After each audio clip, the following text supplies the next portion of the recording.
Chapter 6, Spirit Life. Wandering Spirits. Question 223. Is the soul reincarnated immediately after its separation from the body? And the answer is, sometimes immediately, but more often after intervals of longer or shorter duration. In the higher worlds, reincarnation is almost always immediate. Corporeal matter in those worlds being less gross than in the worlds of lower advancement, a spirit, while incarnated in them, retains the use of nearly all his spirit faculties, his normal condition being that of your somnambulist in their lucid state. Question 224. What becomes of the soul in the intervals between successive incarnations? The answer: it becomes an errant or wandering spirit, aspiring after a new destiny. Its state is one of waiting and expectancy. Follow-up question: how long may these intervals last? The answer: from a few hours to thousands of ages. Strictly speaking, there are no fixed limits to the period of erraticity or wandering, which may be prolonged for a very considerable time, but which, however, is never perpetual. A spirit is always enabled, sooner or later, to commence a new existence, which serves to effect the purification of its preceding existences. Second follow-up question: does the duration of the state of erraticity depend on the will of the spirit, or may it be imposed as an expiation? The answer: it is a consequence of the spirit's free will. Spirits act with full discernment, but in some cases, the prolongation of this state is a punishment inflicted by God, while in others it has been granted to them at their own request to enable them to pursue studies which they can prosecute more effectively in the discarnate state. Question 225. Is erraticity necessarily a sign of inferiority on the parts of spirits? The answer: no, for there are errant spirits of every degree. Incarnation is a transitional state, as we have already told you. In their normal state, spirits are disengaged from matter. Question 226. Would it be correct to say that all spirits who are not incarnated are errant? And the answer: yes, as regards those who are to be reincarnated. But the pure spirits who have attained to perfection are not errant. Their state is definitive. Kardec adds, in virtue of their special qualities, spirits are of different orders or degrees of advancement, through which they pass successively as they become purified. As regards their state, they may be 1. Incarnated, that is to say, united to a material body; 2. Errant or wandering, that is to say, disengaged from the material body and waiting a new incarnation for purposes of improvement; 3. Pure spirits, that is to say, perfected, and having no further need of incarnation. Question 227. In what way do wandering spirits obtain instruction? It can hardly be in the same way as men. The answer: they study their past and seek out the means of raising themselves to a higher degree. Possessed of vision, they observe all that is going on in the regions through which they pass. They listen to the discourse of enlightened men and to the counsels of spirits more advanced than themselves, and they thus acquire new ideas. Question 228. Do spirits retain any human passion? The answer: elevated spirits, on quitting their bodily envelope, leave behind them the evil passions of humanity and retain only the love of goodness. But inferior spirits retain their earthly imperfections. Were it not for this retention, they would be of the highest order. Question 229. How is it that spirits, on quitting the earth, do not leave behind them all their evil passions, since they are then able to perceive the disastrous consequences of those passions? The answer: you have among you persons who are, for instance, excessively jealous. Do you imagine that they lose this defect at once on quitting their world? There remains with spirits, after their departure from the earthly life, and especially with those who have had strongly marked passions, a sort of atmosphere by which they are enveloped, and which keeps up all their former evil qualities, for spirits are not entirely freed from the influence of materiality. It is only occasionally that they obtain glimpses of the truth, showing them, as it were, the true path which they ought to follow. Question 230. Do spirits progress in the state of eroticity? The answer: they may make a great advance in that state, in proportion to their efforts and desires after improvement. But it is in the corporeal life that they put in practice the new ideas they have thus acquired. Question 231. Are wandering spirits happy or unhappy? And the answer: more or less according to their deserts. They suffer from the passions of which they have retained the principle, or they are happy in proportion as they are more or less dematerialized. In the state of eroticity, a spirit perceives what he needs in order to become happier, and he is thus stimulated to seek out the means of attaining what he lacks. But he is not always permitted to reincarnate himself when he desires to do so, and the prolongation of eroticity then becomes a punishment. Question 232. Can spirits in the state of eroticity enter all the other worlds? And the answer: that depends on their degree of advancement. When a spirit has quitted the body, he is not necessarily disengaged entirely from matter, and he still belongs to the world in which he has lived, or to a world of the same degree, unless he has raised himself during his earthly life to a world of higher degree. And this progressive elevation should be the constant aim of every spirit, for without it he would never attain to perfection. A spirit, however, may enter worlds of higher degree, but in that case he finds himself to be a stranger in them. He can only obtain, as it were, a glimpse of them, but since a glimpse often serves to quicken his desire to improve and to advance, that he may become worthy of the felicity which is enjoyed in them, and may thus be enabled to inhabit them in course of time. Question 233. Do spirits who are already purified ever come into worlds of lower degree? And the answer: they come into them very frequently in order to help them forward.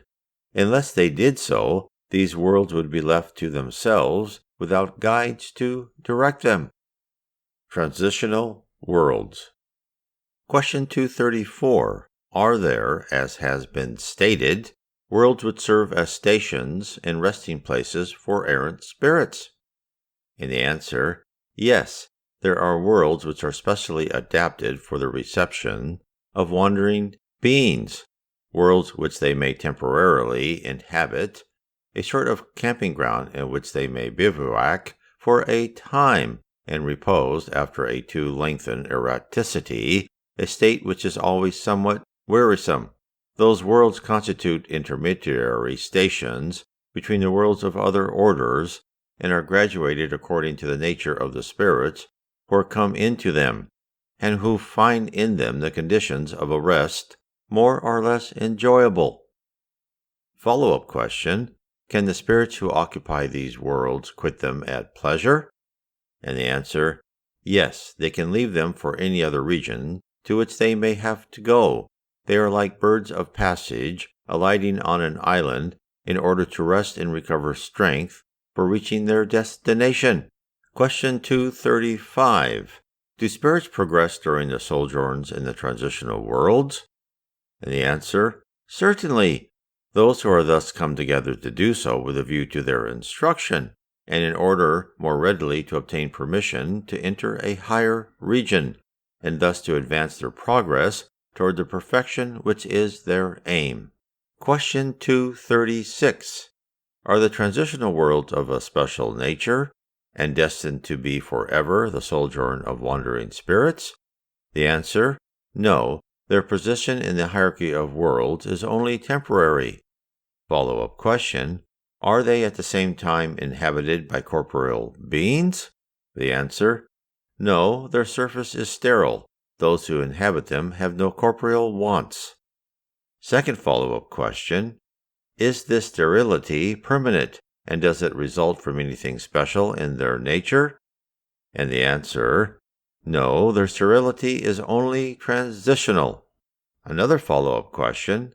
Such worlds are, then, void of everything, like the beauties of nature? And the answer is, the inexhaustible richness of creation is manifested by beauties of immensity that are no less admirable than the terrestrial harmonies which you call the beauties of nature. Another follow-up question.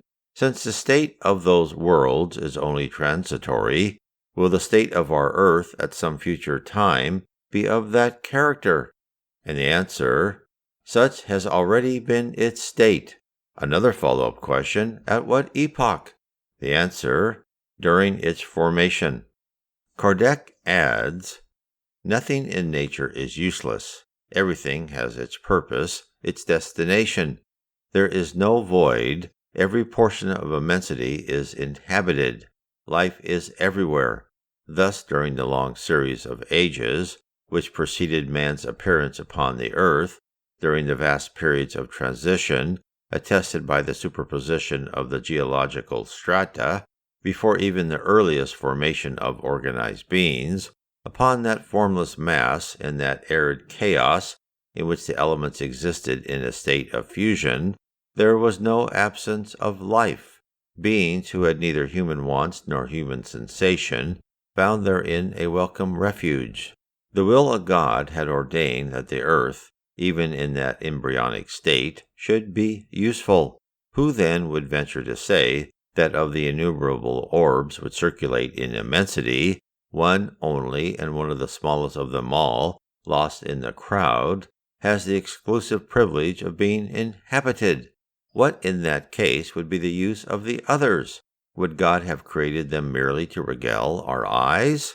Such a supposition, of which the absurdity is incompatible with the wisdom that appears in all of His works, becomes still more evidently inadmissible when we reflect on the myriads of heavenly bodies which we are unable to perceive. On the other hand, no one can deny the grandeur and sublimity of the idea that worlds in the course of formation, and which are still unfitted for the habitation of material life, are, nevertheless, peopled with living beings appropriate to its condition, an idea which may possibly contain the solution of more than one problem as yet obscure. Perceptions, sensations, and sufferings of spirits. Question 237. Does the soul, when it has returned into the world of spirits, still possess the perceptions it possessed in the earthly life? And the answer, yes, and others which it did not possess in that life, because its body acted as a veil which obscured them. Intelligence is an attribute of spirit, but it is manifested more freely when not hindered by the trammels of flesh. Question 238. Are the perceptions and knowledge of, in a word, do they know everything? And the answer, the nearer they approach to perfection, the more they know. Spirits of the higher orders possess a wide range of knowledge. Those of the lower orders are more or less ignorant in regard to everything. Question 239. Do spirits comprehend the first principle of things? And the answer, that depends on their degree of elevation and of purity. Inferior spirits know no more than men. Question 240. Do spirits perceive duration as we do? The answer, no, and this is why you do not always understand us when you seek to fix dates and epochs. Kardec adds, The life of spirits is exterior to the idea of time as perceived by us. The idea of duration may be said to be annihilated for them. Ages, which seem so long to us, appear to them only as so many instants lapsing into eternity, just as the inequalities of the earth's surface are effaced and disappear beneath the gaze of the aeronaut as he mounts into space. Question 241. Do spirits take a truer and more precise view of present than we do? And the answer, their view in comparison with yours, is pretty much what eyesight is in comparison with blindness. They see what you do not see. They judge, therefore, otherwise than you do. But we must remind you that this depends on their degree of elevation. Question 242. How do spirits acquire the knowledge of the past? And is this knowledge without limits for them? And the answer, the past, when we turn our attention to it, is perceived by us as though it were present, exactly as is the case with you when you call to mind something which may have struck you in the course of your present exile, with this difference, however, that as our view is no longer obscured by the material veil which covers your intelligence, we remember things that are at present effaced from your memory. But spirits do not know everything, for example, their creation. Question 243. Do spirits foresee the future? The answer, that again depends on their degree of advancement. Very often they foresee it only partially, but even when they foresee it more clearly, they are not always permitted to reveal it. When they foresee it, it appears to them to be present. A spirit sees the future more clearly in proportion as he approaches God. After death, the soul sees and embraces at a glance all of its past immigrations, but it cannot see what God has in store for it. This foreknowledge is only possessed by the soul that has attained to entire union with God after a long succession of existences. Follow-up question: do spirits arrived at absolute perfection possess the complete knowledge of the future? And the answer, complete is not the word, for God alone is the sovereign master, and none can attain to equality with him. Question 244. Do spirits see God? And the answer, only spirits of the highest order see and understand him. Spirits of lower order feel and divine him. Follow-up question: when a spirit of lower degree says that such and such a thing is permitted to him or forbidden by God, how does he know that such ordering is really by him? And the answer, he does not see God, but he feels his sovereignty. And when anything is not to be done or said, he feels a sort of intuition, an invisible warning, which commands him to abstain.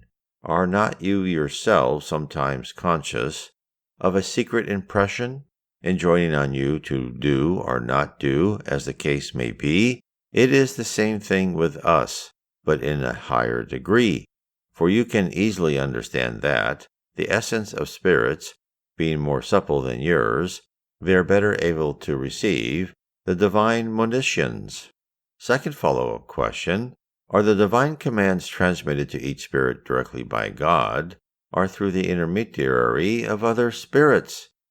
And the answer, those commands do not come direct from God. In order to communicate directly with God, a spirit must have made himself worthy of such communication. God transmits his orders through spirits of higher degrees of wisdom and purity. Question 245. Is spirit sight circumscribed, as is the sight of corporeal beings? And the answer, no, it resides in them. Question 246. Do spirits require light in order to see? And the answer, they see of themselves and have no need of any exterior light. There is for them no other darkness than that in which they may be made to find themselves as expiation. Question 247. Do spirits need to travel in order to see two different points? Can they, for instance, see the two hemispheres of the globe at the same time? And the answer, as spirits transport themselves from point to point with the rapidity of thought, they may be said to see everywhere at the same time. A spirit's thought may radiate at the same moment on many different points, but this faculty depends on his purity. The more impure the spirit, the narrower is his range of sight. It is only the higher spirits who can take in a whole at a single glance. Kardec adds, the faculty of vision among spirits is a property inherent in their nature, which resides in their whole being, as light resides in every part of a luminous body. It is a sort of universal lucidity, which extends to everything, which embraces at once time, space, and things, and in relation to which darkness or material obstacles have no existence. And a moment's reflection shows us that this must necessarily be the case. In the human being, sight being produced by the play of an organ acted upon by light, it follows that without light, man finds himself in darkness. But the faculty of vision being an attribute of the spirit himself, independently of any exterior agent, spirit sight is independent of light. Question 248. Do spirits see things as distinctly as we do? The answer, more distinctly, for their sight penetrates what yours cannot penetrate. Nothing obscures it. Question 249. Do spirits perceive sounds? And the answer, yes. They perceive sounds that your obtuse senses cannot perceive. Follow-up question. Does the faculty of hearing reside in the whole of a spirit's being, like the faculty of sight? And the answer, all the perceptive faculties of a spirit are attributes of his nature and form part of his being. When he is clothed with a material body, his perceptions reach him only through the channel of his bodily organs. But the perceptions of a spirit, when restored to the state of freedom, are no longer localized. Question 250. The perceptive faculties being attributes of a spirit's nature, is it possible for him to withdraw himself from their action? And the answer, a spirit only sees and hears what he chooses to see and hear. This statement, however, is to be taken in a general sense, and mainly as regards spirits of the higher orders. For imperfect spirits are compelled to see and hear, and often against their will, whatever may be useful for their amelioration. Question 251. Are spirits affected by music? And the answer, do you mean the music of your earth? What is it in comparison with the music of the celestial spheres, of that harmony of which nothing in your earth can give you any idea? The one is to the other as is the howl of the savage to the most lovely melody. Spirits of low degree, however, may take pleasure in hearing your music, because they are not yet able to appreciate anything more sublime. Music has inexhaustible charms for spirits, owing to the great development of their sensitive qualities. I mean celestial music, that which the spiritual imagination can conceive of nothing more exquisitely sweet and beautiful. Question 252. Are spirits sensible of the beauties of nature? And the answer, the beauties of nature are so different in the different globes that spirits are far from knowing them all. They are sensible of them in proportion to their aptitude for appreciating and comprehending them. But for spirits of a higher degree of advancement, there are beauties of general harmony in which beauties of detail are, so to say, lost sight of. Question 253. Do spirits experience our physical needs and sufferings? And the answer, they know them because they have undergone them, but they do not, like you, experience them materially. They are spirits. Question 254. Do spirits experience fatigue and the need of rest? And the answer, they cannot feel fatigue as you understand it, and consequently they have no need of your corporeal rest, because they have no organs whose strength requires it to be restored. But a spirit may be said to take rest, inasmuch as he is not constantly in a state of activity. He does not act materially, his action is altogether intellectual, and his resting is altogether moral. That is to say, that there are moments when his thought becomes less active and is no longer directed to any special object, and this constitutes for him a state which is really one of repose, but a kind of repose which cannot be likened to that of the body. The sort of fatigue which may be felt by spirits is proportionate to their inferiority, for the higher their degree of elevation, the less is their need of rest. Question 255. When a spirit says that he suffers, what is the nature of the suffering he feels? And the answer, mental anguish, which causes him tortures far more painful than any physical sufferings. Question 256. How is it, then, that spirits sometimes complain of suffering from cold or heat?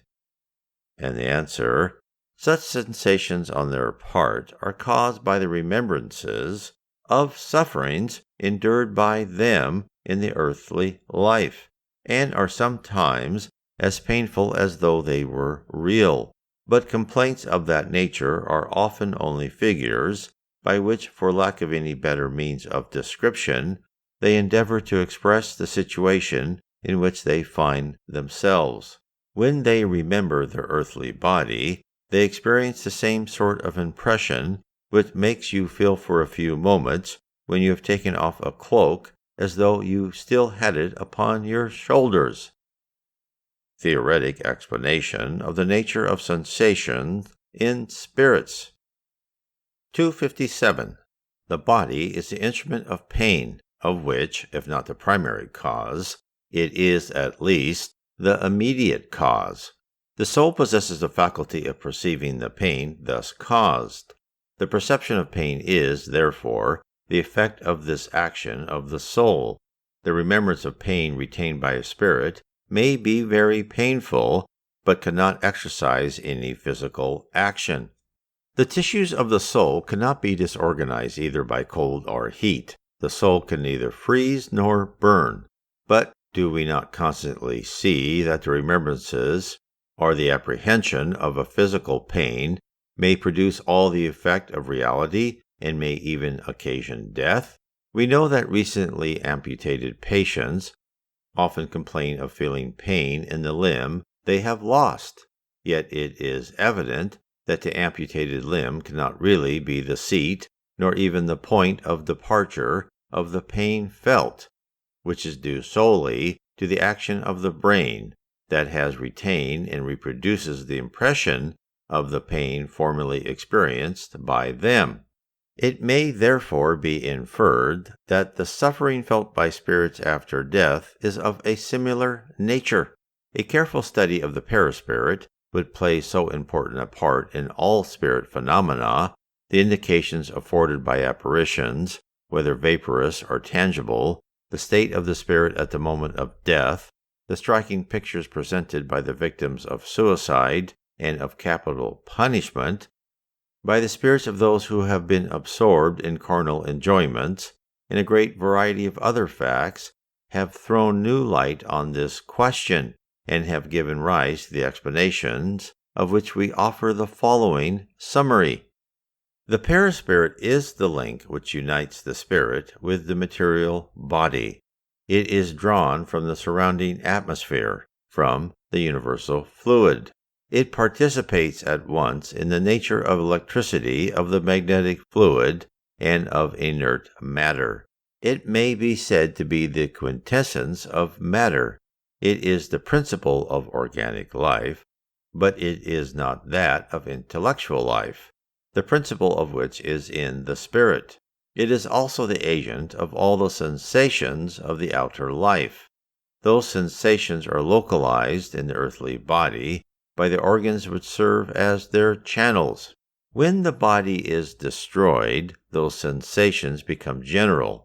This explains why a spirit never says that he suffers in his head or in his feet.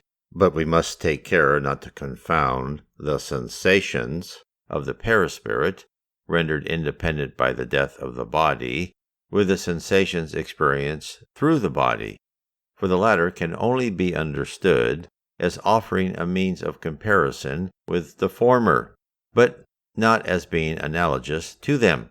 When freed from the body, a spirit may suffer, but this suffering is not the suffering of the body, and yet it is not a suffering exclusively moral, like remorse, for example.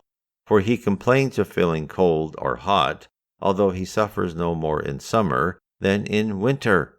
And we have seen spirits pass through flames without feeling any painful effect therefrom, temperature making no impression upon them. The pain which they feel is therefore not a physical pain in the proper sense of that term. It is a vague feeling perceived in himself by a spirit, and which he himself is not always able to account for, precisely because his pain is not localized and is not produced by any exterior agents. It is a remembrance rather than a reality, but a remembrance as painful as though it were a reality. Nevertheless, spirit suffering is sometimes more than a remembrance, as we shall see. Observations have shown us that the perispirit, at death, disengages itself more or less slowly from the body. During the first few moments which follow dissolution, a spirit does not clearly understand his own situation. He does not think himself dead, for he feels himself living. He sees his body beside him. He knows that it is his, and he does not understand that he is separated from it, and the state of indecision continues as long as there remains the slightest connection between the body and the perispirit. One woman who had committed suicide said to us, "No, I am not dead," and added, "and yet I feel the worms that are devouring my body." Now, most assuredly, the worms were not devouring her perispirit. Still less could they be devouring the spirit herself. But as the separation between the body and the perispirit was not complete, a sort of moral repercussion transmitted to the latter the sensation of what was taking place in the former. Repercussion is perhaps hardly the word to be employed in this case, as it may seem to imply an effect too nearly akin to materiality. It was rather the sight of what was going on in the decaying body, to which she was still attached by her perispirit, that produced in her an illusion which she mistook for reality. Thus, in her case, it was not a remembrance, for she had not, during her earthly life, been devoured by worms. It was the feeling of something which was actually taking place. We see by the examination of the case here alluded to the deductions that may be drawn from an attentive observation of facts. During life, the body receives external impression and transmits them to the spirit through the intermediary of the perispirit, which constitutes, probably, what is called the nervous fluid. The body, when dead, no longer feels anything, because there is in it no longer either spirit or perispirit. The perispirit, when disengaged from the body, still experiences sensation, but as sensation no longer reaches it through a limited channel, its sensation is general. Now, as the perispirit is, in reality, only an agent for the transmission of sensations to the spirit, by whom alone they are perceived, it follows that the perispirit, if it could exist without a spirit, would no more be able to feel any sensation than is the body when it is dead. And it also follows that the spirit, if it had no perispirit, would be inaccessible to any painful sensation, as is the case with spirits who are completely purified. We know that in proportion as the spirit progresses, the essence of its perispirit becomes more and more etherealized, whence it follows that the influence of matter diminishes in proportion to the advancement of the spirit. That is to say, in proportion as his perispirit becomes less and less gross. But it may be urged, it is through the perispirit that agreeable sensations are transmitted to the spirit, as well as disagreeable ones. Therefore, if the perispirit be inaccessible to the latter, he must also be to the former. Yes, undoubtedly so, as far as regards those which proceed solely from the influence of the matter which is known to us. The sound of our instruments, the perfume of our flowers, produce no impression upon spirits of the highest orders, and yet they experience sensations of the most vivid character, of a charm indescribable for us, and which it is impossible for us to form any idea, because we are, in regard to that order of sensations, in the same position as that in which men, born blind, are in regard to light. We know that they exist, but our knowledge is inadequate to explain their nature or the mode in which they are produced. We know that spirits possess perception, sensation, hearing, sight, and that these faculties are attributes of their whole being, and not, as in men, of a part of their being. But we seek in vain to understand by what intermediary these faculties act. Of this we know nothing. Spirits themselves can give us no explanation of the matter, because our language can no more be made to express ideas which are beyond the range of our comprehension than the language of savages can be made to furnish terms for expressing our arts, our sciences, our philosophical doctrines. In saying that spirits are inaccessible to the impressions of earthly matter, we may be understood as speaking of spirits of very high order, to whose etherealized envelope there is nothing analogous in our lower sphere. It is different with spirits whose perispirit is of denser quality, for they perceive our sounds and our odors, though no longer through special parts of their personality as they did during life. The molecular vibrations may be said to be felt by them through their whole being, reaching thus their common sensorium, which is the spirit himself, although in a different manner, and causing perhaps a different impression, which may produce a modification of the resulting perception. They hear the sound of our voice, and yet are able to understand us without the help of speech, by the mere transmission of thought, and this penetration is the more easy for them in proportion as they are more dematerialized. Their sight is independent of our light. The faculty of vision is an essential attribute of the soul, for whom darkness has no existence, but it is more extended, more penetrating, in those whose purification is more advanced. The soul or spirit, therefore, possesses in itself the faculty of all perceptions. During our corporeal life, these are deadened by the grossness of our physical organs, but in the extracorporeal life, they become more and more vivid as our semi-material envelope becomes more and more etherealized. This envelope is drawn from the atmosphere in which the spirit finds himself for the time being, and varies according to the nature of the different worlds. In passing from one world to another, spirits change their envelope as we change a garment when we pass from summer to winter, or from the pole to the equator. The most elevated spirits, when they come to visit us, assume a terrestrial perispirit, which they retain during their stay among us, and their perceptions are therefore produced, while they are thus closed upon, in the same way as those of the lower spirits, of whom this grosser order of perispirit is the appropriate envelope. But all spirits, whether high or low, only hear and feel what they choose to hear and to feel. Without possessing organs of sensation, spirits are able to render their perceptions active or to prevent their action. There is but one thing which they are compelled to hear, and that is the counsels of their guides. The sight of spirits is always active, but they are able nevertheless to render themselves invisible to one another according to the rank they occupy, those of a higher rank having the power of hiding themselves from those who are below them, although a spirit of lower rank cannot hide himself from those who are above him. In the first moments after death, the sight of a spirit is always dim and confused.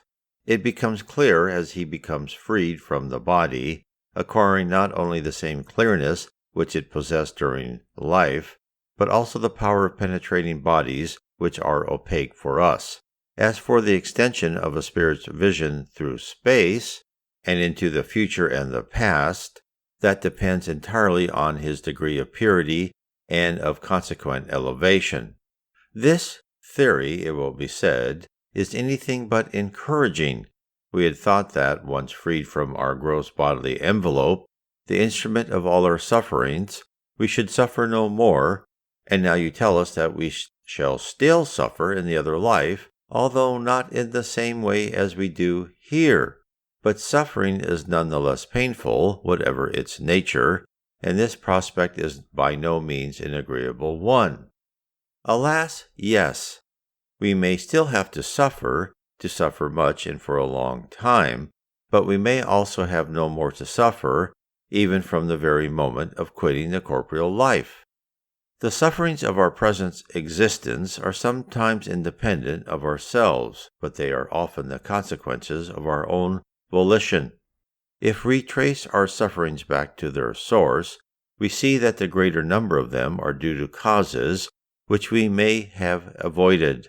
How many ills, how many infirmities does man owe to his excesses, his ambition, in a word, to the indulgence of his various passions?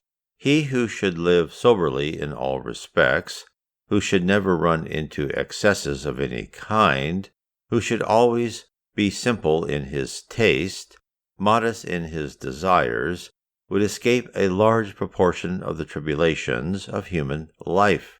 It is the same with regard to spirit life, the sufferings of which are always the consequence of the manner in which a spirit has lived upon the earth.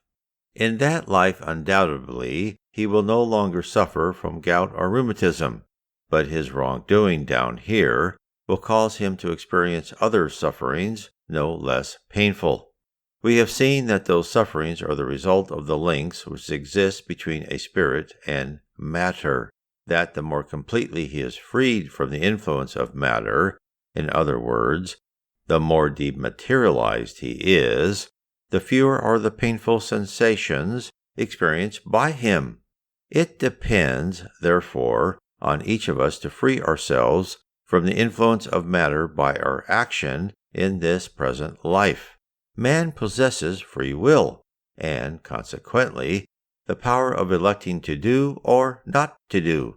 Let him conquer his animal passions, let him rid himself of hatred, envy, jealousy, pride, let him throw off the yoke of selfishness, let him purify his soul by cultivating noble sentiments, let him do good, let him attach to the things of this world only the degree of importance which they deserve, and he will, even under his present corporeal envelope, have effected his purification and achieved his deliverance from the influence of matter, which will cease for him on quitting his envelope.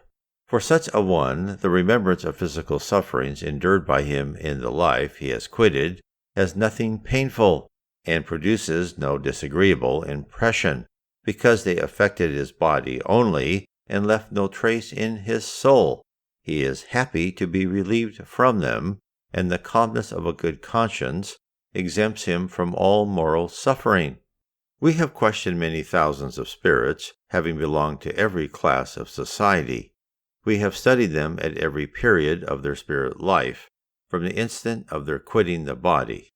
We have followed them step by step in that life beyond the grave, with a view to ascertaining the changes that should take place in their ideas and sensations. And this examination, in which it has not always been the most commonplace spirits that have furnished us the least valuable subjects of study, has invariably shown us, on the one hand, that the sufferings of spirits are the direct result of the misconduct of which they have to undergo the consequences, and on the other hand, that their new existence is the source of ineffable happiness for those who have followed the right road, from which it follows that those who suffer do so because they have so willed it, and have only themselves to thank for their suffering in the other world as in this one. Choice of trials. Question 258. In the state of eroticity, and before taking on a new corporal existence, does a spirit foresee the things which will happen to him in his new existence? And the answer, he chooses for himself the kind of trials he will undergo, and it is this freedom of choice that his free will consists. Follow-up question, is it not God, then, who imposes upon him the tribulations of life as a chastisement? And the answer, nothing comes to pass without the permission of God, for it is He who has established all the laws that rule the universe. You would have to inquire why He has made such and such a law instead of taking some other way. In giving to a spirit the liberty of choice, He leaves to him the entire responsibility of his acts and of their consequences. There is nothing to bar his future. The right road is open to him as freely as the wrong road. But if he succumbs, there still remains to him the consoling fact that all is not over with him, and that God in his goodness allows him to recommence the task which he has done badly. You must, moreover, always distinguish between what is the work of God's will and what is the work of man's will. If a danger threatens you, it is not you who have created the danger, but God. But you have voluntarily elected to expose yourself to this danger because you have seen in doing so a means of advancement, and God has permitted you to do so. Question 259. If the spirit has the choice of the kind of trials which he will undergo, does it follow that all the tribulations we experience in the earthly life have been foreseen and chosen by us? And the answer, it would not be correct to say that such has been the case with all of them, for you cannot be said to have chosen and foreseen all the things which happen to you in this life, and all their details. You have chosen the kind of trial to which you are subjected. The details of this trial are a consequence of the general situation which you have chosen, and are often the result of your own actions. If, for instance, a spirit has chosen to be born among malefactors, he knew to what kind of temptations he was exposing himself, but not each one of the actions which he would accomplish. Those actions are the effect of his volition, of his free will. A spirit knows that in choosing such and such a road, he will have such and such a kind of struggle to undergo. He knows, therefore, the nature of the vicissitudes which he will encounter, but he does not know whether these will present themselves under one form or under another. The details of events spring from circumstances and the force of things. It is only the leading events of his new life, those which will exercise a determining effect on his destiny, that are foreseen by him. If you enter upon a road full of ruts, you know that you must walk very warily, because you run a risk of stumbling. But you do not know the exact place where you will stumble, and it may be that if you are sufficiently on your guard, you will not stumble at all. If, when you are passing along a street, a tile falls upon your head, you must not suppose that it was written, as the common saying is. Question 260. How can a spirit choose to be born among those who are leading a bad life? The answer, it is necessary for him to be sent into the conditions which will furnish the elements of the trial he has demanded. To this end, there must be a correspondence between the imperfection of which he desires to free himself and the social surroundings into which he is born. For example, if he has to struggle against the instinct of brigandage, it is necessary for him to be thrown among brigands. Follow-up question: if there were no evil people upon the earth, spirits could not find in it the conditions necessary to certain kinds of trials. And the answer: would there be any reason for complaining if such were the case? The case you suppose is that of the worlds of higher order, to which evil has no access, and which are therefore inhabited only by good spirits. Try to bring about such a state of things as soon as possible in your earth. Question 261. Is it necessary for the spirit, in the course of the trials to which he has to submit, in order to arrive at perfection, to undergo every sort of temptation? Must he encounter all of those circumstances that can excite in him pride, jealousy, avarice, sensuality, etc.? And the answer: certainly not, since there are, as you know, many spirits who take from the beginning a road which spares them the necessity of undergoing many of those trials. But he who suffers himself to be drawn into the wrong road exposes himself to all the dangers of that road. A spirit, for instance, may ask for riches, and his demand may be granted, and in that case he will become, according to his character, avarice, or prodigal, selfish, or generous, and will make a noble use of his wealth, or waste it on vanity or sensuality. But this does not imply that he will be compelled to run the gauntlet of all the evil tendencies that may be fostered by the possession of riches. Question 262. As a spirit, at its origin, is simple, ignorant, and without experience, how can he make an intelligent choice of an existence, and how can he be responsible for such a choice?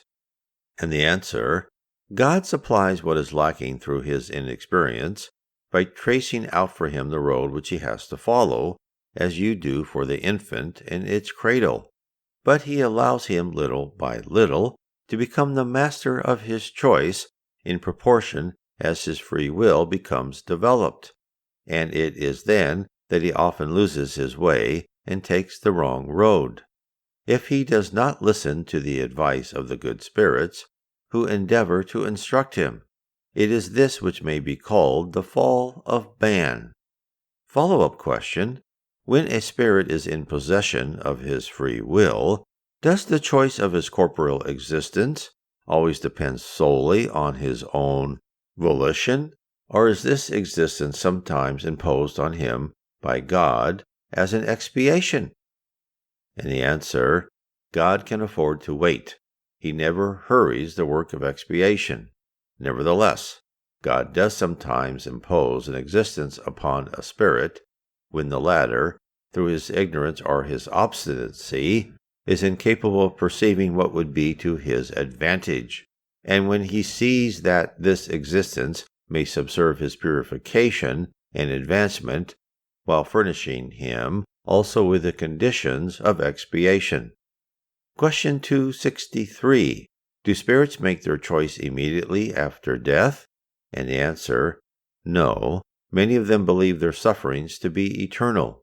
You've already been told that this is a chastisement. Question 264. What is it that decides a spirit's choice of the trials which he determines to undergo? And the answer: he chooses those which may serve to expiate faults, and at the same time help him to advance more quickly. In view of these ends, some may impose upon themselves a life of poverty privations, in order to exercise themselves in bearing them with courage. Others may wish to test their powers of resistance by the temptations of fortune and of power, much more dangerous, because of the bad use that may be made of them, and the evil passions that may be developed by them. Others, again, may desire to strengthen their good resolutions by having to struggle against the influence of vicious surroundings. Question 265. If some spirits elect to impose themselves to the contact of vice as a trial of their virtue, may it not be that others make a similar choice from a desire to live amidst surroundings in unison with their depraved taste, in which they may give free course to their sensual tendencies? And the answer, such instances undoubtedly occur, but only among those whose moral sense is still but imperfectly developed. In such cases, the needed trial occurs spontaneously, and they are subjected to it for a longer time. Sooner or later, they will understand that indulgence of the animal instincts leads to disastrous consequences, which they will undergo during a period so long that it will seem to them to be eternal, and God sometimes leaves them in this state until they have comprehended the gravity of their fault, and demand of their own accord to be allowed to repair it by undergoing trials of a profitable nature. Question 266. Does it not seem natural to make choice of such trials as are least painful? And the answer, from your point of view, it would seem to be so, but not from that of the spirit. When he is freed from materiality, his illusions cease and he thinks differently. Kardec adds, man, while upon the earth and subjected to the influence of carnal ideas, sees only the painful aspect of the trials he is called upon to undergo, and it therefore appears to him to be natural to choose the trials that are allied to material enjoyments. But when he has returned to spirit life, he compares those gross and fugitive enjoyments with the unchangeable felicity of which he obtains occasional glimpses, and judges that such felicity will be cheaply purchased by a little temporary suffering. A spirit may therefore make choice of the hardest trial, and consequently of the most painful existence, in the hope of thereby attaining more rapidly to a happier state, just as a sick man often chooses the most unpalatable medicine in the hope of obtaining a more rapid cure. He who aspires to immortalize his name by the discovery of an unknown country does not seek a flowery road.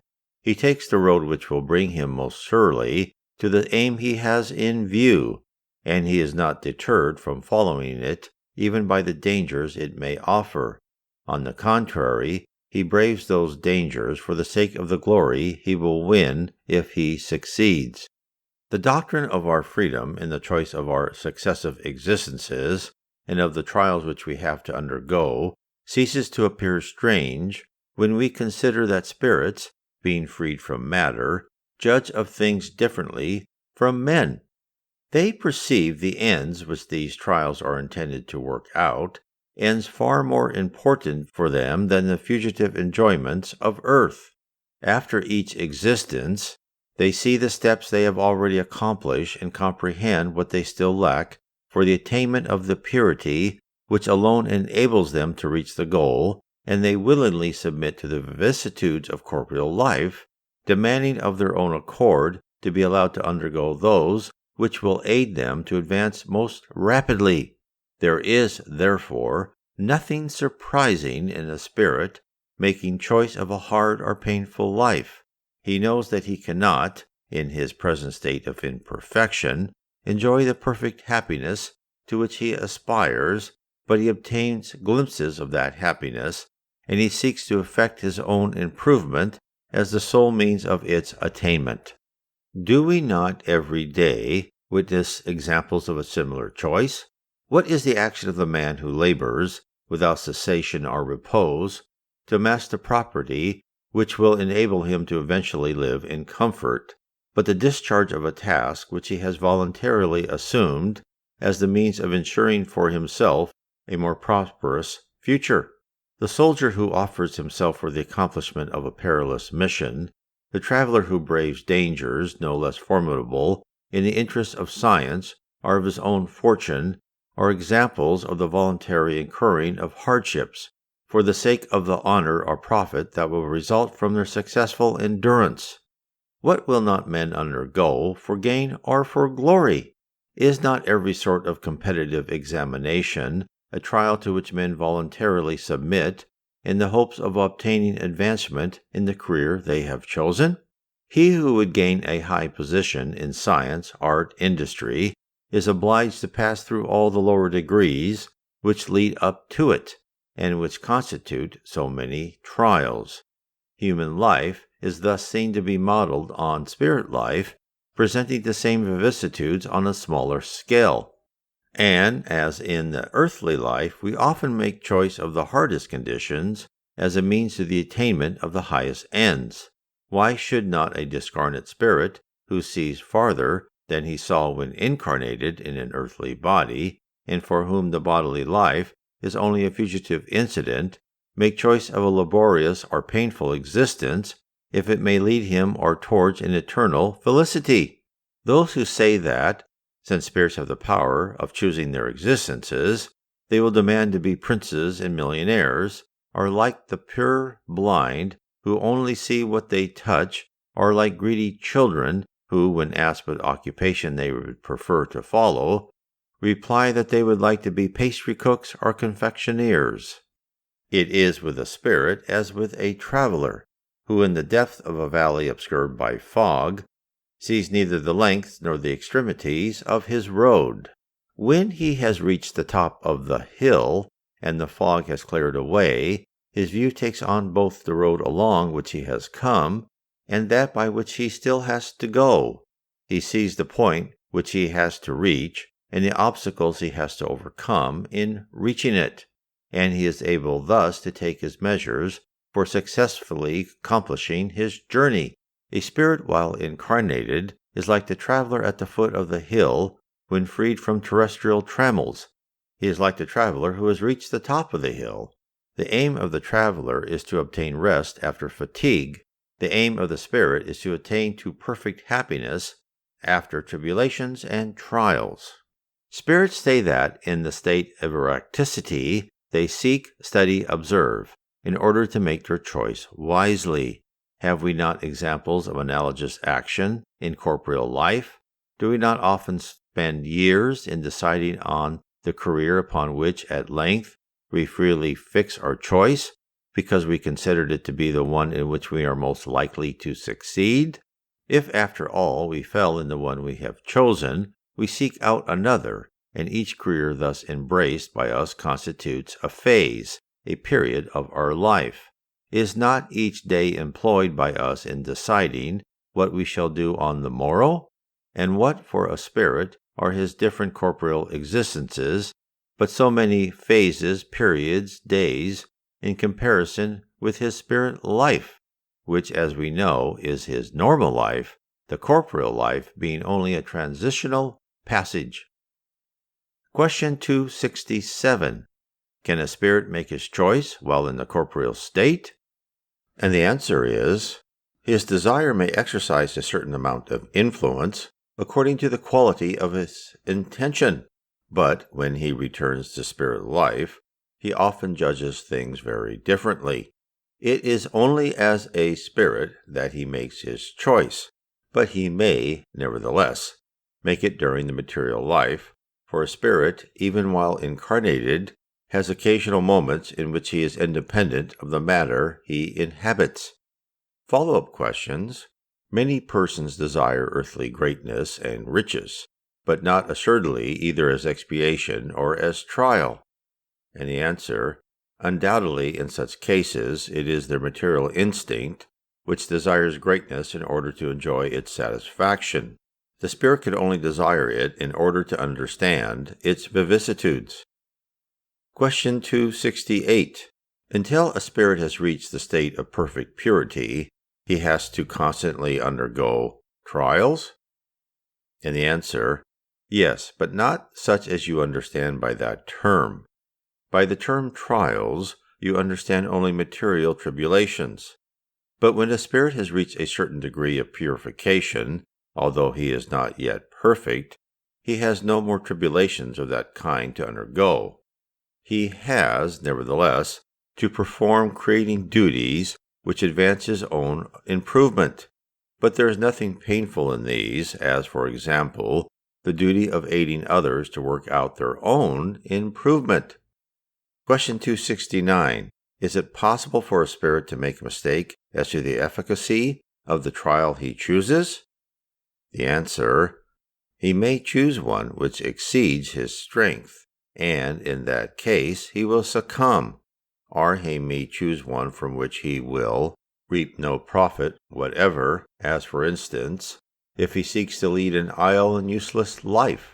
But in such cases he perceives on returning to the spirit world that he has gained nothing, and he then demands to make up for lost time. Question 270. What is the cause of the vocations of some persons and their spontaneous desire to follow one career rather than another? The answer: it seems to me that you yourselves might answer this question. Is not the existence of such vocations a necessary consequence of what we have told you concerning the choice of trials and of the progress accomplished in a preceding existence? Question 271. As a spirit in the wandering state, he studies the various conditions of corporeal life that will aid him to progress. How can he suppose that he will do so by being born, for example, among cannibals? The answer: those who are born among cannibals are not advanced spirits, but spirits who are still at the cannibal degree, or it may be who are even lower than cannibals. Kardec adds, we know that our anthropophagi are not at the lowest degree of the scale, and that there are worlds in which are found degrees of brutishness and ferocity that have no analogies in our earth. The spirits of those worlds are, therefore, lower than the lowest of our world, and to come among our savages is, for them, a step in advance, as it would be for our cannibals to exercise in a civilized community, some professions obliging them to shed blood. If they take no higher aim, it is because their moral backwardness does not allow of their comprehending any higher degree of progress. A spirit can only advance gradually. He cannot clear at a single bound the distance which separates barbarism from civilization, and in this impossibility we see one of the causes that necessitate reincarnation, which is thus seen to be really a consequence of the justice of God. For what would become of the millions of human beings who die every day in the lowest depths of degradation if they had no means of arriving at higher states? And why should God have refused to them the favors granted to other men? Question 272. Can spirits, coming from a world of lower degree than the earth, or from the lowest of our human race, such as our cannibals for instance, be born among our civilized peoples? And the answer: yes. Such spirits sometimes come into your world through trying to reach a degree too far above them, but they are out of their proper place among you, because they bring with them instincts and habits that clash with the convictions and habits of the society into which they have strayed. Kardec adds, such beings present us with melancholy spectacle of ferocity in the midst of civilization. For them, to return among cannibals is not a going down, but only a resuming of their proper place, and they may even gain by doing so. Question 273. Might a man belonging to a civilized race be reincarnated as an expiation in a savage race? And the answer: yes, but that would depend on the kind of expiation he had incurred. A master who had been cruel to his slaves might become a slave in his turn and undergo the torments he had inflicted on others. He who has wielded authority may, in a new existence, be obliged to obey those who formerly bent to his will. Such an existence may be imposed upon him as an expiation if he has abused his power, but a good spirit may also choose an influential existence among the people of some lower race in order to hasten their advancement. In that case, such reincarnation is a mission. Relationships beyond the grave. Question 274. Do the different degrees which exist in the advancement of spirits establish among the latter a hierarchy of powers? Are there among spirits subordination, and authority? The answer, yes. The authority of spirits over one another, in virtue of their relative superiority, is very great, and gives to the higher ones a moral ascendancy over the lower ones, which is absolutely irresistible. Follow-up question: can spirits of lower degree withdraw themselves from the authority of those who are higher than themselves? And the answer, I have said that the authority which comes of superiority is irresistible. Question 275. Do the power and consideration which a man may have enjoyed in the earthly life give him supremacy in the spirit world? The answer, no. For in that world the humble are exalted and the proud abased. Read the Psalms. Follow-up question: in what sense should we understand exalting and abasing? The answer, do you not know that spirits are of different orders, according to their degree of merit? Therefore, he who has held the highest rank upon the earth may find himself in the lowest rank in the world of spirits, while his servitor may be in the highest. Is this not clear to you? Has not Jesus said that whosoever exalteth himself shall be abased, and whoever humbleth himself shall be exalted? Question 276. When one who has been great upon the earth finds himself occupying an inferior place in the spirit world, does he feel humiliated by this change of position? The answer, often exceedingly so, especially if he has been haughty and jealous. Question 277. When a soldier, after a battle, meets his general in the spirit world, does he still acknowledge him as his superior? And the answer, titles are nothing. Intrinsic superiority is everything. Question 278. Do spirits of different orders mix together in the other? And the answer, yes and no. That is to say, they see each other, but they are none the less removed. They shun or approach one another according to the antipathies or sympathies of their sentiments, just as in the case among yourselves. The spirit life is a whole world of varied conditions and relationships, of which the earthly life is only the obscured reflex. Those of the same rank are drawn together by a sort of affinity, and form groups or families of spirits, united by sympathy in a common aim, the good by the desire to do what is good, and the bad by the desire to do evil, by the shame of their wrongdoing, and by the wish to find themselves among those whom they resemble. Kardec adds, the spirit world is like a great city, in which men of all rank and conditions see and meet one another without mixing together, in which various social circles are formed by similarity of taste, in which vice and virtue elbow each other without speaking to one another. Question 279. Are all spirits reciprocally accessible to one another? And the answer, the good go everywhere, as it is necessary that they should do, in order to bring their influence to bear upon the evil-minded. But the regions inhabited by them are inaccessible to inferior spirits, so that the latter cannot trouble those happy abodes by the introduction of evil passions. Question 280. What is the nature of the relations between good and bad spirits? The answer, the good ones endeavor to combat the evil tendencies of the others, in order to aid them to raise themselves to a higher degree. This intercourse is, for the former, a mission. Question 281. Why do inferior spirits take pleasure in inducing us to do wrong? And the answer, from jealousy.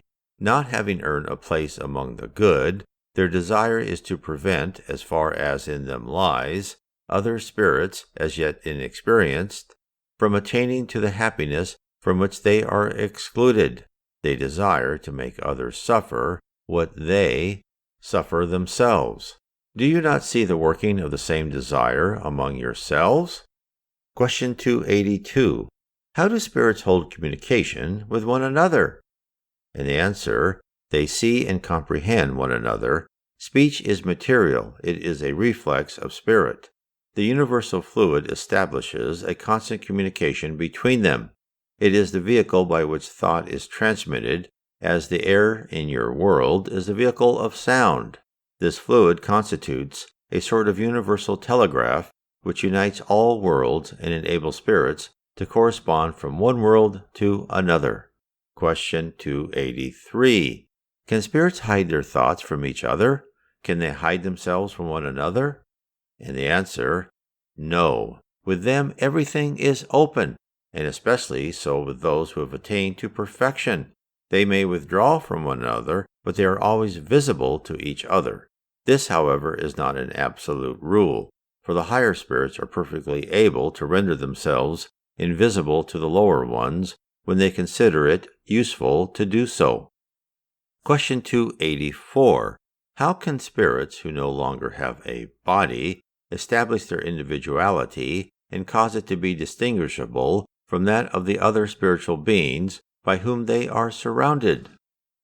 And the answer, their individuality is by their perispirit, which makes of each spirit a separate personality, distinct from all others, as the body does among men. Question 285. Do spirits recognize one another as having lived together upon the earth? Does the son recognize his father, the friend, his friend? And the answer, yes, and from generation to generation.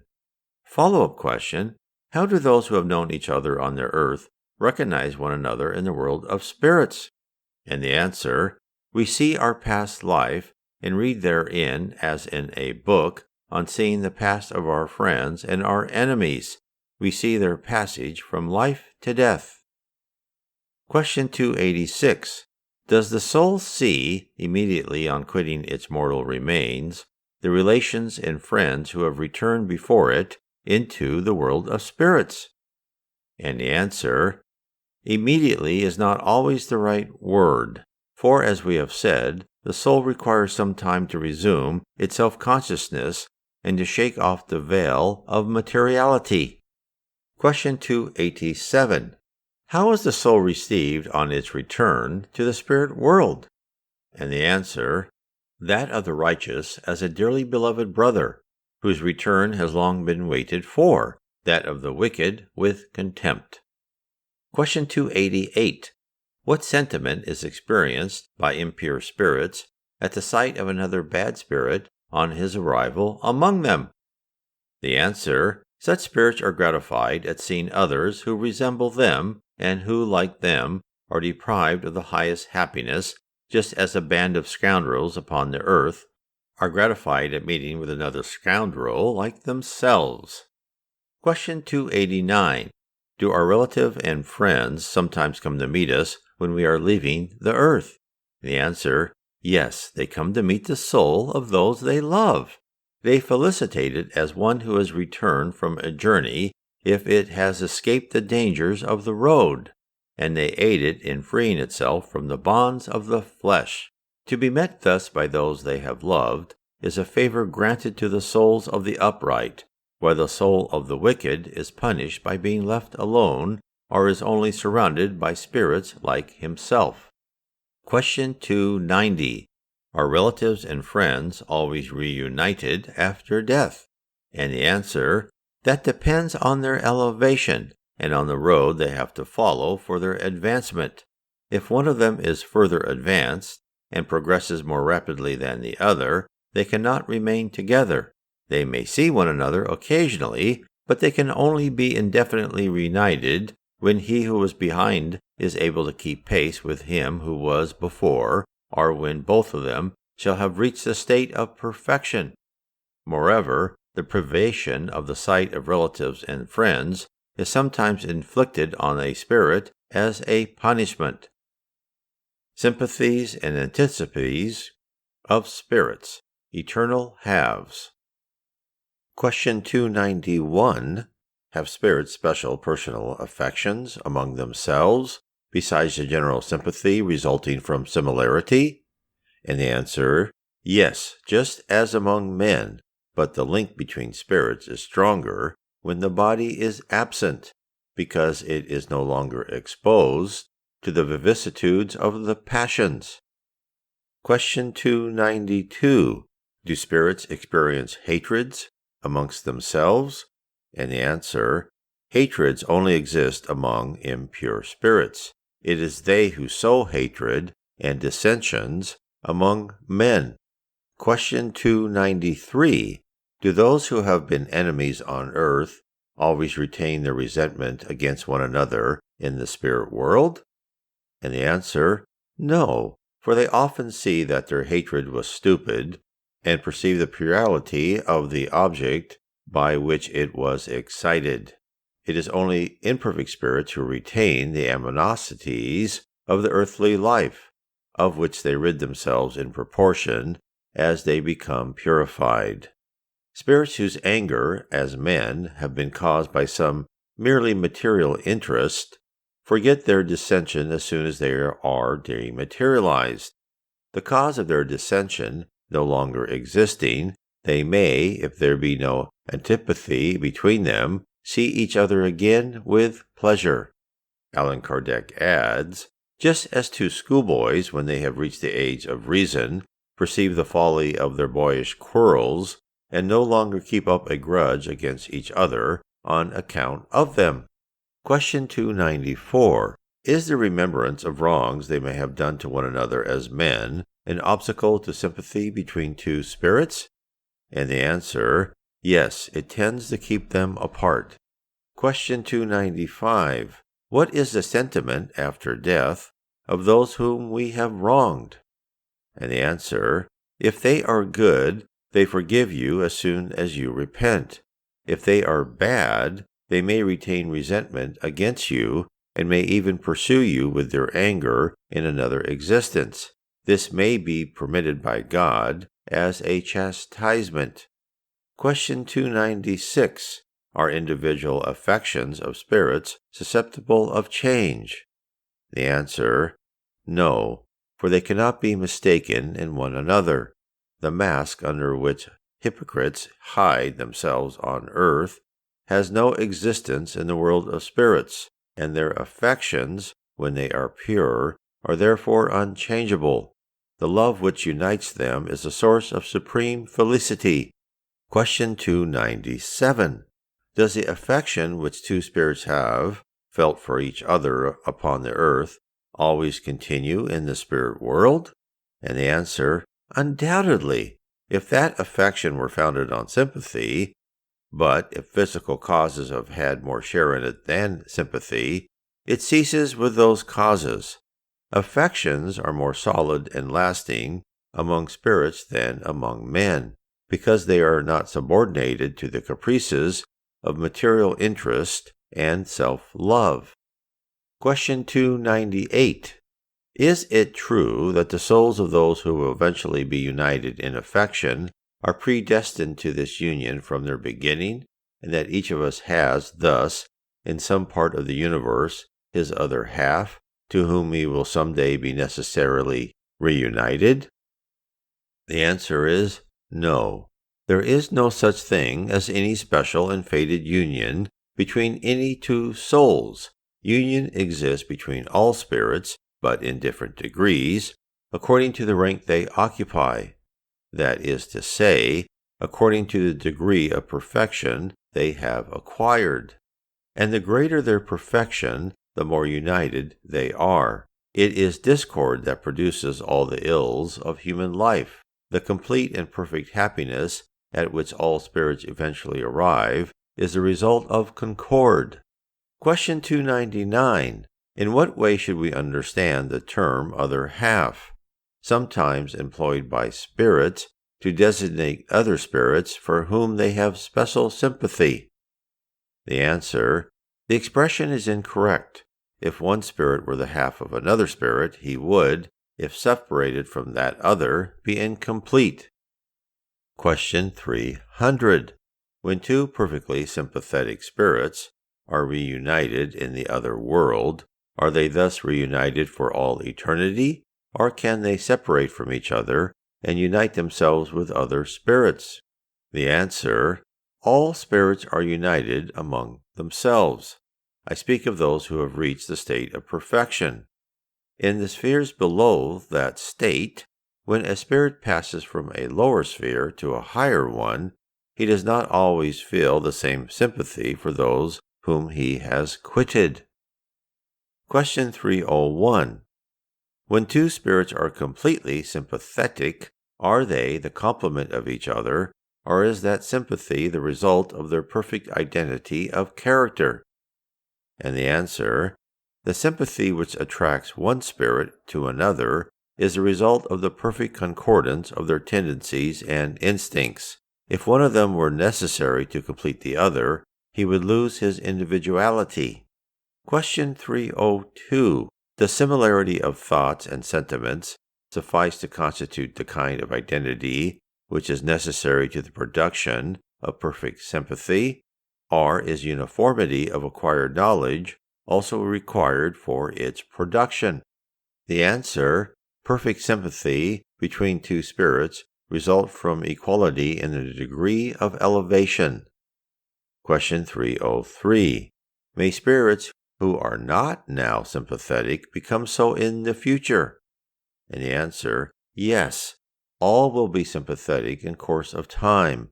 Thus, of two spirits who were once together, one may have advanced more rapidly than the other, but the other, though now in a lower sphere, will by and by have advanced sufficiently to be able to enter the higher sphere in which the former is now residing, and their reunion will take place all the sooner if the one who is most advanced should fail in the trials he still has to undergo, and so should remain for a time just where he now is, without making any further progress. Follow-up question, may two spirits who are now sympathetic cease to be so? And the answer, certainly if one of them is wanting in energy and lags behind, while the other is advancing. Kardec adds, the hypothesis of twin souls is merely a figurative representation of the union of two sympathetic spirits, and must not be understood literally. The spirits who have made use of this expression are certainly not of high order, and, therefore, as their range of thought is necessarily narrow, they have sought to convey their meaning by using the terms they were accustomed to employ in their early life. The idea that two souls were created for each other, and that, after having been separated for a longer or shorter period, they will necessarily be eventually reunited for all eternity, is, therefore, to be entirely rejected. Remembrance of corporeal existence. Question 304. Does a spirit remember his corporeal existence? And the answer, yes. Having lived many times as a human being, he remembers what he has been, and often smiles pityingly at the follies of his past. Kardec adds, as a man who has reached the age of reason smiles at the follies of his youth and the silliness of his childhood. Question 305. Does the remembrance of his corporeal existence present itself to a spirit complete and spontaneously immediately after his death? And the answer, no, it comes back to him little by little, in proportion as he fixes his attention upon it, as objects gradually become visible out of a fog. Question 306. Does a spirit remember the details of all the events of his life? Does he take in the whole of his life at a single retrospective glance? And the answer, he remembers the things of his life more or less distinctly and in detail, according to the influence they have exercised on his state as a spirit. But you can easily understand that there are many things in his life to which he attaches no importance, and which he does not even seek to remember. Follow-up question, could he remember them if he wished to do so?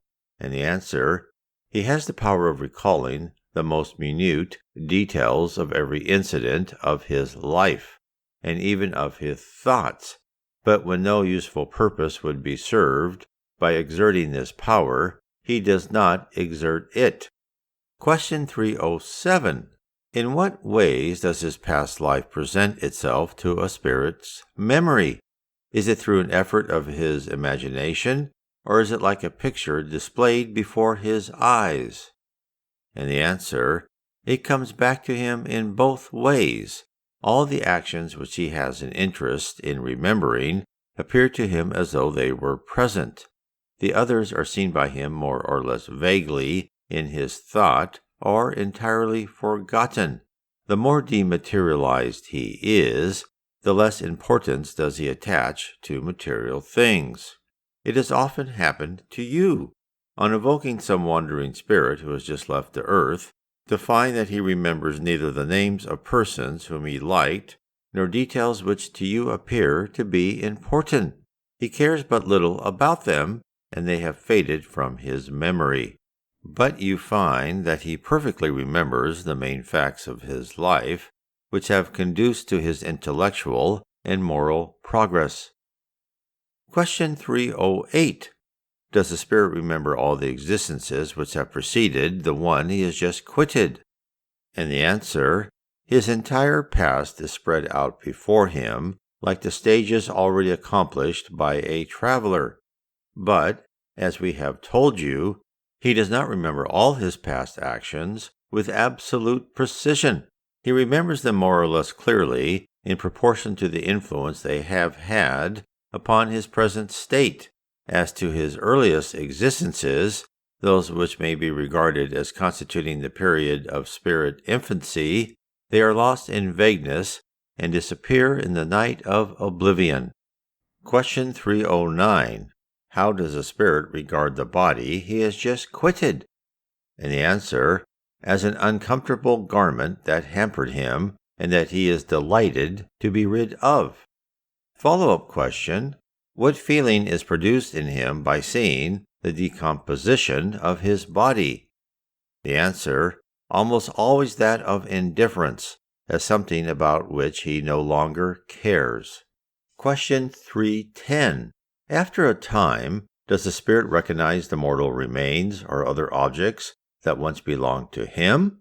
And the answer, sometimes he does so, but this depends on the more or less elevated point of view from which he regards terrestrial things. Question 311. Is a spirit's attention attracted to the material relics of himself by the respect entertained for those objects by his survivors? And does he see this respect with pleasure? And the answer, a spirit is always gratified at being held in kindly remembrance by those he has left. The objects thus preserved in remembrance of him serve to recall him to the memory of those by whom they are preserved.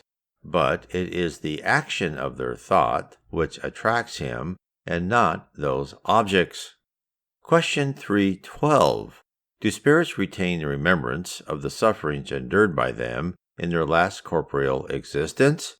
And the answer, they frequently do so, and this remembrance makes them realize all the more vividly the worth of the felicity they enjoy as spirits. Question 313. Does he who has been happy down here regret his terrestrial enjoyments on quitting the earth? And the answer, only spirits of inferior degree can regret material satisfactions in harmony with impurity of nature, and which are expiated by suffering.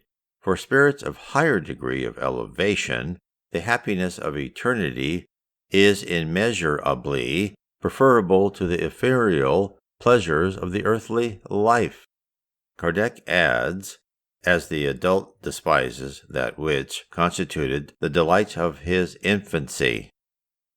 Question 314. When a man who has commenced a series of important labors in view of some useful end has seen these labors interrupted by death, does he in the other world feel regret at having had to leave them unfinished? And the answer is no, because he sees that others are destined to complete them. On the contrary, he endeavors to act upon the minds of other human beings so as to lead them to carry on what he has begun. His aim while upon the earth was to be useful to the human race, His aim is the same in the spirit world. Question 315. When a man has left behind him works of art or of literature, does he preserve for them in the other life the interest he took in them while living upon the earth? And the answer, he judges them from another point of view, according to his elevation, and he often blames what he formerly admired. Question 316. Does the spirit still take an interest in the labors which are going on upon the earth, in the progress of the arts and sciences? And the answer, that depends on his degree of elevation and on the mission he may have to fulfill. What appears magnificent to you often appears a very small matter to spirits. If they take an interest in it, it is only as a man of learning takes an interest in the work of a schoolboy. They examine whatever indicates the elevation of incarnated spirits and mark the degree of their progress. Question 317. Do spirits after death retain any preference for their native country? And the answer, for spirits of elevated degree, their country is the universe. In regard to the earth, their only preference is for the place in which there is the greatest number of persons with whom they are in sympathy. Allan Kardec adds, the situation of spirits and their way of looking at things are infinitely varied, according to the various degrees of moral and intellectual development. Spirits of a high order generally make but short sojourns upon the earth. All that goes on here is so paltry in comparison with the grandeurs of infinity. The matters to which men attribute most importance appear to them so puerile that the things of this earth have very little interest for them unless they have been sent to it for the purpose of quickening the progress of its people. Spirits of lower degree visit our earth more frequently, but they judge its affairs from a higher point of view than that of their corporeal life. The common ruck of spirits may be said to be sedentary among us. They constitute the great mass of the ambient population of the invisible world. They retain very much the same ideas, tastes, and tendencies which they had while clothed with their corporeal envelope, and mix themselves up with our gatherings, our occupation, our amusements, in all of which they take a part more or less active, according to their character. Being no longer able to satisfy their material passions, they take delight in witnessing the excesses of those who abandon themselves to their indulgence, to which they excite them by every means in their power. Among their number are some who are better disposed, and who see and observe in order to acquire knowledge and to advance. Question 318. Do spirits modify their ideas in the other life? And the answer, very considerably. A spirit's ideas undergo very great modifications in proportion as he becomes dematerialized. He may sometimes retain the same ideas for a long period, but little by little the influence of matter diminishes, and he sees more clearly. It is then that he seeks for the means of advancing. Question 319. As spirits have already lived in the other world before being incarnated, why do they feel astonished at re-entering that world? And the answer, this feeling is only momentary and results from the confusion that follows their waking. They soon recover their knowledge of themselves as the memory of the past comes back to them and the impression of the terrestrial life becomes effaced. Commemoration of the dead. Funerals. Question 320. Are spirits affected by the remembrance of those whom they have loved on earth? And the answer, very much more than you are apt to suppose. If they are happy, this remembrance adds to their happiness. If they are unhappy, it affords them consolation. Question 321. Are spirits specially attracted toward their friends on earth by the return of the day, which, in some countries, is consecrated to the memory of those who have quitted this life? Do they make it a point to meet those who, on that day, go to pray beside the graves, where their mortal remains are interred? And the answer: spirits answer to the call of affectionate remembrance on that day as they do on any other day. Follow-up question: do they on that day go specially to the burial place of their corporeal body? And the answer: they go to the cemeteries in greater numbers on that day, because called thither by the thoughts of greater number of persons. But each spirit goes freely for his own friends, and not for the crowd of those who care nothing about him. Additional follow-up question: in what form do they come to these places? And what would be their appearance if they could render themselves visible to us? The answer: the form and appearance by which they were known during their lifetime. Question 322. Do the spirits of those who are forgotten, and whose graves no one visits, go to the cemeteries, notwithstanding this neglect? Do they feel regret at seeing that no one remembers them? And the answer: what is earth to them? They are only linked to it by the heart. If upon the earth no affection is felt for a spirit there is nothing that can attach him to it. He has the whole universe before him. Question 323. Does a visit made to his grave give more pleasure to a spirit than a prayer offered for him by friends in their own home? The answer: a visit made to his grave is a way of showing to a spirit that he is not forgotten. It is a sign. As I have told you, it is the prayer that sanctifies the action of the memory. The place where it is offered is of little importance if it comes from the heart. Question 324. When statues or other monuments are erected to persons who have quitted this life, are the spirits of those persons present at their inauguration, and do they witness such ceremonies with pleasure? And the answer: spirits often attend on such occasions when able to do so, but they attach less importance to the honors paid to them than to the remembrance in which they are held. Question 325. What makes some persons desire to be buried in one place rather than in another? Do they go thither more willingly after their death? And is it a sign of inferiority on the part of a spirit that he should attribute importance to a matter so purely material? And the answer: that desire is prompted by a spirit's affection for certain places, and is a sign of moral inferiority. To an elevated spirit, what is one spot of earth more than another? Does he not know that his soul will be reunited with those he loves, even though their bones are separated? Follow-up question: is it futile to bring together the mortal remains of all the family members of a family in the same burial place?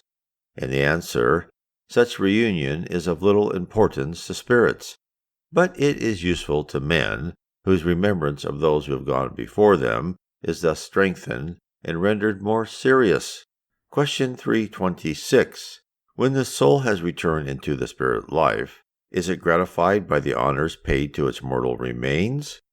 And the answer: when a spirit has reached a certain degree of advancement, he is purified from terrestrial vanities, for he comprehends their futility. But there are many spirits who, in the early period of their return to the other life, take great pleasure in the honors paid to their memory, or are more disturbed at finding themselves forgotten, for they still retain some of the false ideas they held during their earthly life. Question 327. Do spirits ever attend their own funeral? And the answer: spirits very often do so, but in many cases without understanding what is going on, being still in the state of confusion that usually follows death. Follow-up question: do they feel flattered by the presence of a large concourse of persons at their funeral? And the answer: more or less so, according to the sentiment which has brought them together. Question 328. Is a spirit ever present at the meeting of his heirs? And the answer: almost always. Providence has so ordained it for the spirit's own instruction, and for the chastisement of selfishness. The deceased is thus able to judge of the worth of the protestations of affection and devotion addressed to him during his life, and his disappointment on witnessing the rapacity of those who dispute the property he has left is often very great, but the punishment of greedy hares will come in due time. Question 329. Is the respect which mankind, in all ages and among all people, has always instinctively shown to the dead, to be attributed to an intuitive belief in a future state of existence? The answer: the one is a natural consequence of the other. Were it not for that belief, such respect would have neither object nor meaning. For those interested in learning more about Spiritism, you can find the entire The Spirits book on PDF. Look up Allan Kardec /PDF on your favorite search engine. If you wish to explore more about the levels of heaven and the attributes of a spirit and the future of earth, I suggest you read my series of 3 books, starting with Heaven and Below, next Spirits and the Spirit Universe, and the 3rd book, How Spirits Guide Us. God bless.